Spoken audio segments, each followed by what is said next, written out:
I begin today by acknowledging the traditional custodians of the land upon which this podcast is recorded, and I pay my respects to the elders past, present, and emerging. Dark Mirror. Dark Mirror. Dark Mirror. Dark Mirror. Dark Mirror with Jessicka Ann.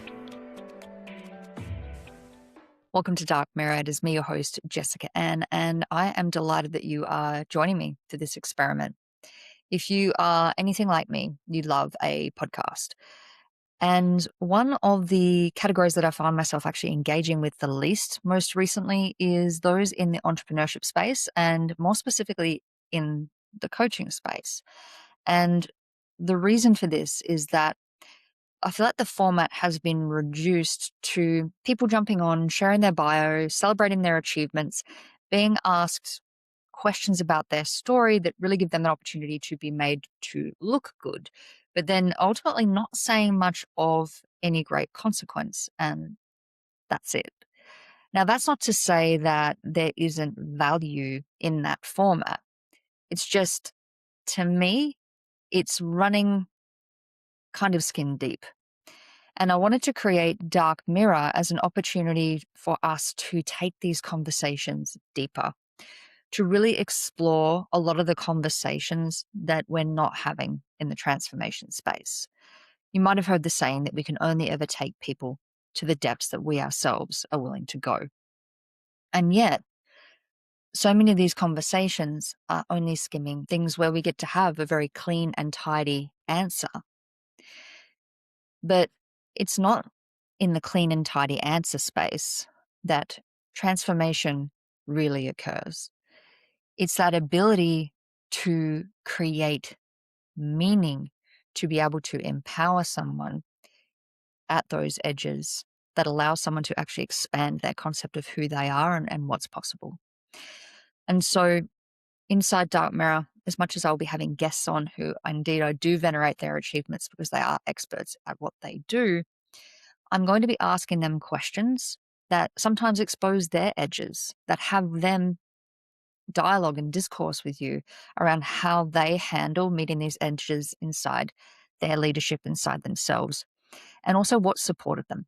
Because I don't want this to just be an edgelord conversation where you come in and get your mind kind of blown, but then left with no tools or no recourse to actually implement this. My goal is for you to be exposed to people who think differently so that you can then also take this into your life and apply it for yourself, for your clients, and for the people that matter most to you.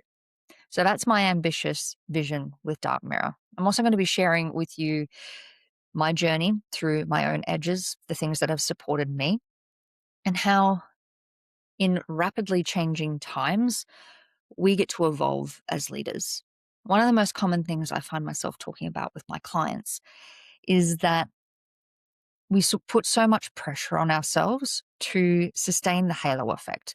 There is an episode with Dane Thomas that I'll be releasing in a few weeks' time where we talk about the halo effect. But essentially, it's this idea of one model for leadership being that we need to sustain the image that just because we're good at one thing means we're good at everything. But beyond that, recognizing that embodied leadership doesn't mean that you have already arrived. It means you have developed the skill set, the resilience, and the self-awareness to continue to meet those challenges and rise from them. That is what I really want this project to be in support of. More people coming into their unique version of embodied leadership. And sometimes these conversations do get uncomfortable. There's a couple of times here where I have even met my edges with some of the guests that we've spoken to. But it's important for us to look at the points where we are hitting our own blind spots. How are we perpetuating the exact problems that we claim to be solving? What does it mean to evolve beyond a system where we're profiting from a system that makes people believe that they're broken? These are the kind of conversations that I want to be having, because these are the kind of conversations that actually allow us to see things differently, to expand our perspective. So, coming back to that pattern that I mentioned at the start around how a lot of the podcasts that dominate this space tend to be opportunities for people to look good, to have the right answers, and how this often shows up in the way that we lead, because we have a largely unreconciled relationship with being a villain, because we grow up on the hero's journey. We are the protagonist in our own story. And so, what is often missed is that change in and of itself requires a catalyst. There needs to be some form of agitation in order for the new to emerge. And so, agitation is a really key word inside that, because when people hear agitation, they assume suffering. But agitation doesn't always mean suffering. Like, first example that pops to my mind is that one year for my birthday, I decided I was going to fly to Las Vegas to see my favorite band, Nine Inch Nails. And the agitation of the desire to go was so alive in me. Anytime I would think about it, I would get so excited and my whole body would come alive. And so agitation, whether or not that is in the form of desire or positive aspiration, or agitation as in that away from repulsion, disgust even, it's recognizing that agitation is the catalyst for change. And so we are positively polarized on being a form of positive agitation. Meanwhile, we are negatively polarized around being a negative agitation. Now, if everyone was to go around being completely comfortable with being a negative agitation in someone's life, we would have a society of narcissists, right? But what we get to reconcile as people that are in leadership is sometimes we need to be willing to be the negative agitation in someone's story in order for them to change. In Artemisia, I teach the practitioners about the axis of challenge and support. And this is really about us getting clear and cleaning up our relationship with being that negative and positive agitation. So, agitation is always a challenge, whether it's negative or positive. And then support is the stabilizing factor. And so, if you over support someone, nothing changes. This is also part of why the current paradigm of podcasting can sometimes be an issue, because it becomes an echo chamber. We're having our biases reaffirmed. We're hearing the same stories. We're hearing the same sound bites repeated again and again and again. And it becomes part of the status quo. It becomes a stabilizing influence. On the other side of this, though, we have the challenge, the agitation. And so if we have way too much challenge, way too much agitation, this is often when we have breakdown in the form of relationship breakdown. In a coaching context, this can also be burnout. If you have clients and you're pushing them too hard, they'll reach a bust point. And so in leadership, we're always balancing this axis of agitation and stabilization. And so getting comfortable with being in response to the people in front of us and assuming those different roles is really key. And one of the reasons I'm so passionate about teaching this is that for most of my life, I was way too agreeable. I was someone that would do whatever I needed to sustain the peace. I even remember one of my previous roles when I used to work as a travel agent. I remember I wanted to leave one of the branches that I was working at, and because I hated conflict so much, what I did is I went behind the manager's back and spoke to a manager at another branch and to make sure that I had a new role, and then kind of sprung it on my previous manager that I was leaving. And that manager explained to me that if I'd actually had that conversation, they could have made adaptations for me. But because I was so terrified of the conflict, I just did it in an underhanded way. And I've needed to reconcile what it means to hold conflict inside my body. And beyond that, even when I'm coaching someone, that feeling of confrontation, even if it's a positive one, had a very long history of the patterns that I would play out around that. And so what would happen in a coaching context is I would recognize someone repeating a pattern or something that was of detriment to them. And I might go about challenging it in a gentle way, but then I would collapse around it because I didn't like how it felt for me. My mind, I intellectualized it, made it about them being comfortable, about me making them safe. But really, when I look back at it, it was because I wasn't safe. I wasn't safe to make them uncomfortable. I wasn't safe to be that agitation for them to actually change. And so beginning to explore how this pattern plays out for us, because of course, in a transformational context, safety is important. But when we prioritize safety only and don't actually look at what we're doing inside the context to also provide an appropriate level of challenge, what we have is a bunch of very regulated nervous systems with very little result. And so, where are we backing away from our own edges, telling ourselves we're being in integrity, telling ourselves that we're valuing safety, when really it's because we don't want to be the bad guy, whether or not that is upsetting the person, breaking rapport, or whether or not that is a business risk. So, being able to develop an understanding of your own limits inside that, where your default response is to go to when somebody is having an emotional reaction, because that is another thing that can often play out. One of my clients that I supported came from a therapy background, moving more into coaching. And when he would describe to me some of the patterns that would play out for him inside a coaching container, and I would explain to him that he was jumping into processing with someone when they were trying to just feel, because he was trying to manage the emotion rather than actually giving the person the space and supporting them with the resources to just be with what was there. And so that agitation can be subtle and it can sometimes be more extreme. But I'm sure if you're not already connecting the dots, this isn't just something that plays out in coaching, in leadership.